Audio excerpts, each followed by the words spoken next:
బంగాళదుంప మునగాకు ఫ్రై ఎప్పుడైనా ట్రై చేశారా? టేస్ట్ చాలా బాగుంటుంది, హెల్త్కి కూడా చాలా మంచిది. ఇది చేసుకోవటం కోసం ఒక కడాయిలో తాలింపు దినుసులన్నీ వేసుకుని అందులో ఉల్లిపాయ కరివేపాకు కూడా వేసి బాగా ఫ్రై అయ్యాక బంగాళదుంప ముక్కలు ఇలా చిన్నగా కట్ చేసుకుని వేసుకోవాలి.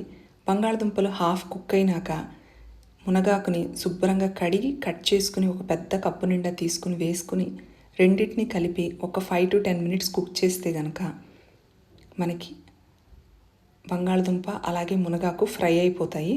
ఇలా ఫ్రై అయిపోయినాక లాస్ట్లో పసుపు, ఉప్పు, కారం, ధనియాల పొడి, జీలకర్ర పొడి కావాలి అనుకుంటే గరం మసాలా కూడా వేసుకుని అన్నీ బాగా ముక్కలకి పట్టేటట్టు కలిపి ఒక్క 5 నిమిషాలు ఫ్రై చేస్తే కనుక మన బంగాళదుంప మునగాకు ఫ్రై రెడీ అయిపోతుందండి.